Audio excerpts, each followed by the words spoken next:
Polisi memeriksa 15 orang saksi terkait kasus dugaan penganiayaan seorang wanita hingga tewas oleh kekasihnya.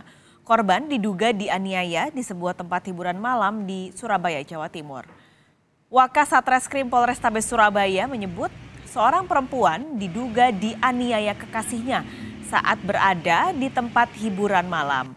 Korban datang ke lokasi bersama teman-temannya termasuk kekasihnya. Di sana, korban dan kekasih bertengkar yang diduga menjadi pemicu penganiayaan. Polisi memeriksa 15 orang saksi termasuk teman-teman dan kekasih korban. Kamera pengawas atau CCTV di sekitar lokasi kejadian juga sudah diperiksa polisi. Sementara belum, ini masih pemeriksaan intensif di belakang beberapa saksi. Dan dimungkinkan nanti bisa saja dari alat bukti yang kita kumpulkan, saksi-saksi dimaksud bisa jadi nanti kita tingkatkan sebagai tersangka. Tapi kita menunggu hasil otopsi dan hasil penyidikan. Untuk pacar korban sendiri apa diperiksa?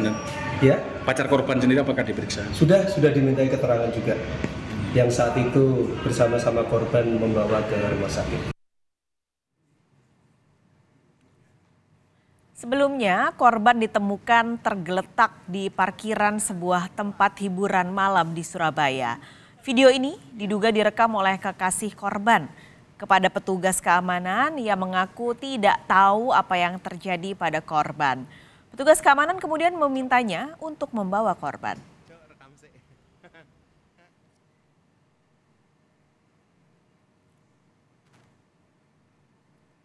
Informasi selengkapnya kita langsung tanyakan ke jurnalis Kompas TV Kika Madona, saat ini ada di Polrestabes Surabaya, Jawa Timur.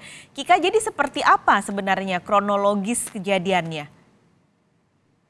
Ya, Pak Salis dan juga saudara, jadi sebetulnya kejadian ini sudah terjadi sejak hari Rabu dini hari lalu, di mana pada saat itu korban yaitu DAS diajak bersama dengan rekan-rekannya untuk menuju ke salah satu klub malam yang ada di kawasan Surabaya Barat. Pada saat itu salah satu dari peserta acara malam hari itu juga merupakan kekasih dari korban yaitu RT. Nah, pada saat itu juga diduga berdasarkan keterangan yang kami terima dari pihak pengacara atau kuasa hukum dari DAS, keduanya atau DAS bersama dengan RT ini sempat terjadi pertengkaran atau cekcok di lokasi tempat hiburan malam hingga akhirnya berujung pada penganiayaan. Nah, pada saat itu juga diduga RT melakukan perekaman terhadap DAS yang tergeletak di basement atau di parkiran salah satu tempat hiburan malam.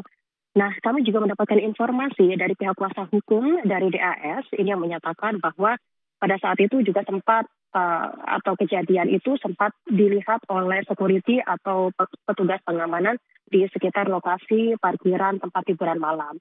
Oleh petugas atau security, kemudian DAS diminta untuk, kemudian RT diminta untuk membawa DAS keluar dari lokasi tempat hiburan malam. Dan pada saat itu diduga RT membawa DAS menuju ke apartemen salah satu di kawasan Surabaya Barat. Kemudian DAS dibawa ke rumah sakit di salah satu rumah sakit swasta di kawasan Surabaya Barat, hingga akhirnya DAS kemudian meninggal dunia.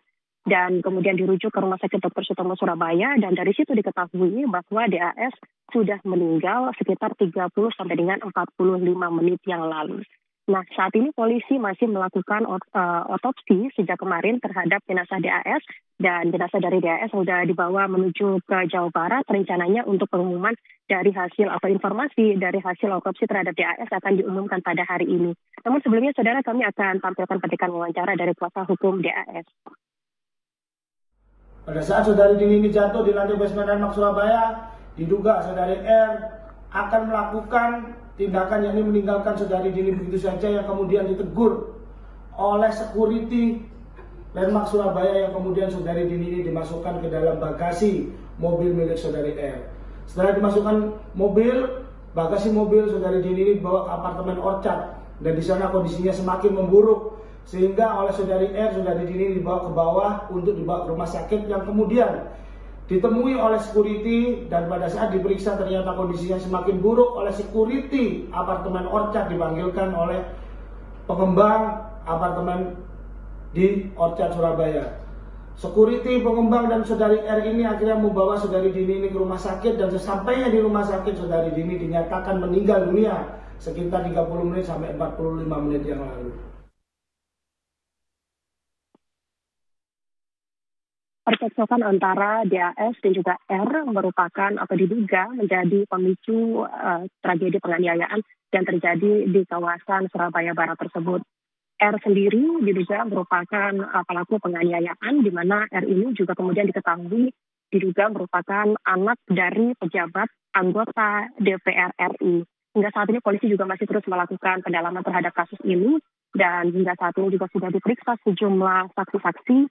Total ada 15 orang saksi yang hingga saat ini sudah dimintai keterangan, termasuk juga R, yang juga hingga saat ini polisi masih belum melakukan penetapan tersangka terhadap siapapun dari total 15 orang yang juga kemudian sudah dipanggil untuk memberikan keterangan.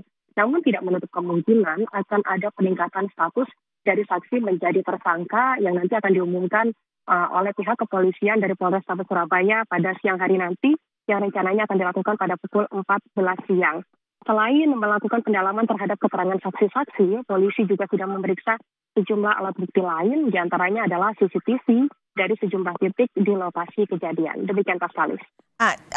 Ini kan ada 15 orang sebenarnya sudah diperiksa ya, Kika sebagai saksi. Apakah sudah ada tersangka? Belum ada penetapan tersangka, Pak Salis dan juga saudara. Namun seperti yang tadi disampaikan oleh Wakasat Reskrim Polrestabes Surabaya, di mana pada paket berita sebelumnya juga sempat menyampaikan bahwa tidak menutup kemungkinan dari status saksi ini akan naik menjadi tersangka. Seperti yang saya sampaikan tadi, total 15 orang saksi sudah diperiksa sampai dengan saat ini. Satu diantaranya merupakan kekasih dari korban, yaitu R, di mana R ini merupakan anak dari pejabat, diduga merupakan anak pejabat anggota DPR RI. Nah, saat ini polisi masih melakukan pendalaman terkait siapakah nanti yang akan ditetapkan menjadi tersangka, yang rencananya untuk pengumuman dari tersangka ini juga akan disampaikan pada pukul 2 siang hari nanti, termasuk juga hasil otopsi yang sebelumnya sudah dilakukan terhadap DAS. Demikian Pak Salis. Ika Madona, terima kasih melaporkan langsung dari Surabaya, Jawa Timur.